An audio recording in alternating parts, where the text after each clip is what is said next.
Hey friends! I'm super excited about this video that I'm recording today. It's been kind of crazy. I think I've tried to record this section probably 6 times. Rainy day, kids are anxious, not happening. So you get to see this. I just barely went running, and so I'm not dressed up. I try to be real with y'all. So back to the pros and cons. Really exciting. We're going to talk about what are the pros and cons of making a meal and then having your kids eat it. This might be mind-blowing for everyone, but this is something that is so important. There are pros and cons, like to everything. Life has pros and cons, full of everything. So, number one, the pros and cons of making a meal and having your kids eat that same meal that you're making for yourself and your whole family is there's only one meal. You only have to make one thing.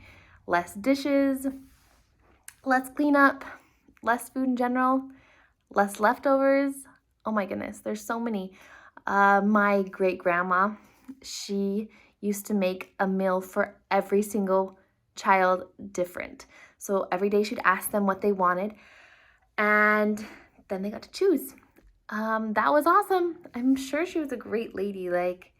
I don't think I'd be willing to do that in the first place, but she did, and it ended up causing major marriage problems for the children as they grew up because their spouses weren't willing to do the same thing. So just make them eat their dinner. That is the first pro. Second, the world does not revolve around them. Mind blowing. This is craziness. Nobody is going to treat your child like they are the center of attention all the time. So by making them eat what they're given, you're teaching them that they need to just do it.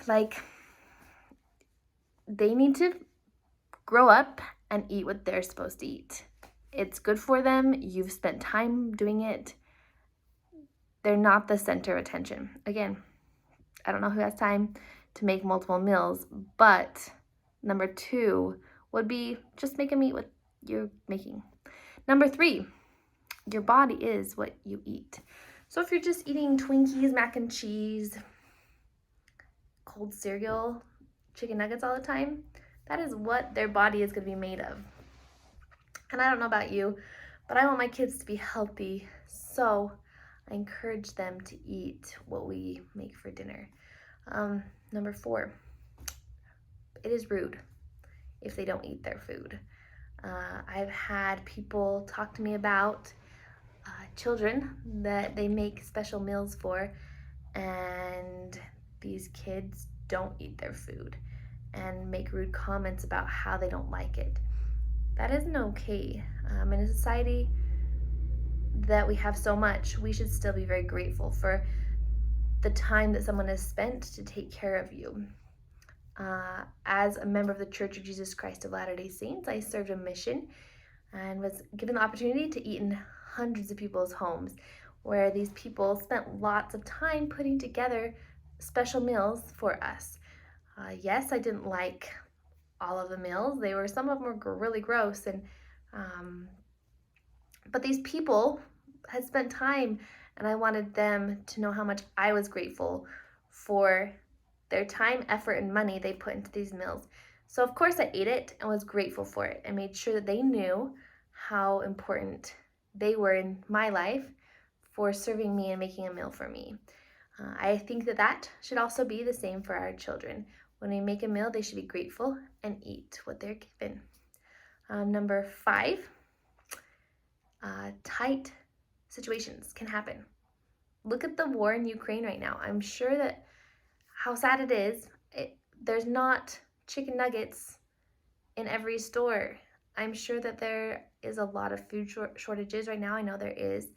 And children that have been raised on whatever they want all the time aren't going to be able to find that. And so when things happen, like these situations where there's not the food that the child wants, it's not going to destroy their world. They're going to be like, oh, we can go through this. Like, hard times have happened before. I've had to eat my mashed potatoes.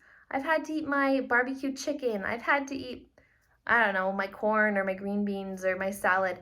And it's not a big deal because I've done this before my whole entire life. They're not going to have a panic attack. There's already so much that's going on in their life as situations are happening like this, like tight situations, being fired, losing your job, not having enough money to pay for the next meal besides the couple mashed potatoes or potatoes you have cut up in the fridge.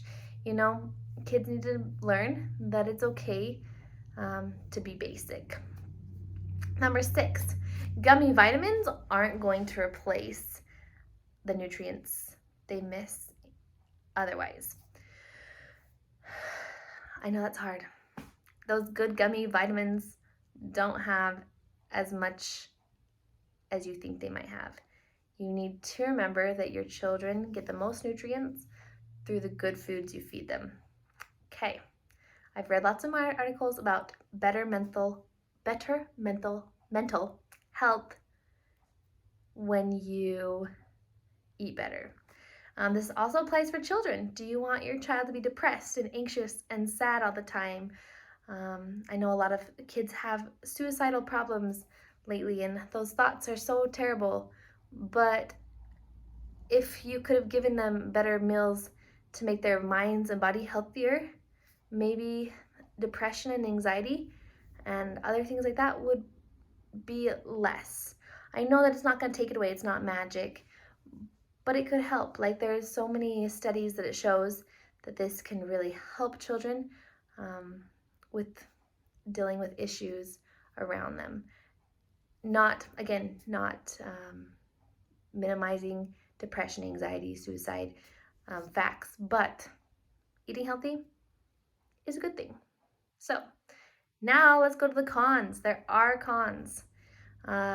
You yourself has to change how you eat. Oh my goodness.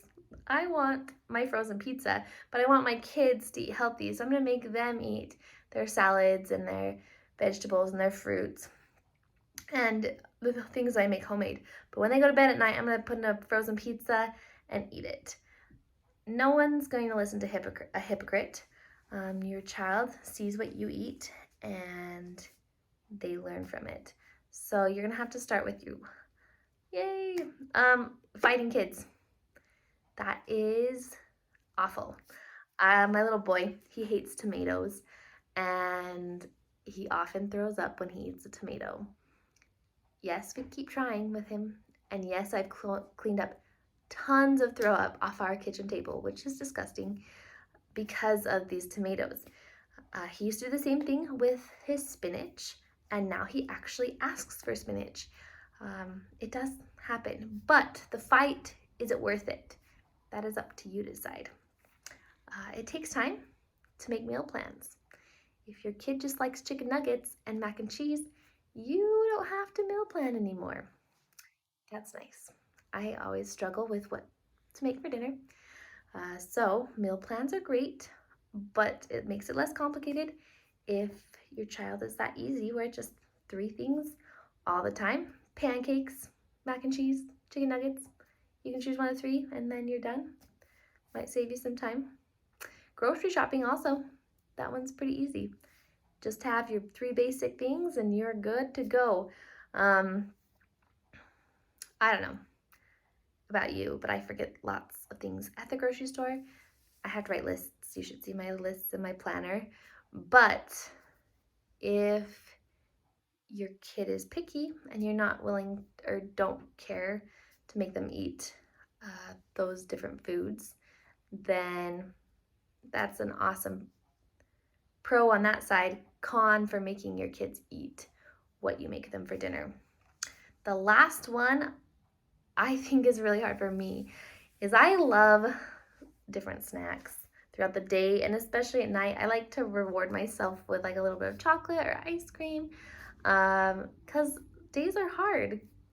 Like if you're a working mom or a working dad or stay-at-home mom, stay-at-home dad, you still, every day is filled with trials and struggles and good things, but sometimes you like to reward yourself. And if your child doesn't like the things that you like to reward yourself with, that is a score for you, because that means that you get it. I love when my kids look at my black jelly beans and they're like, gross, I don't want that. And then I get them. So if you don't have to if your kids are picky, then you get more for yourself, I guess.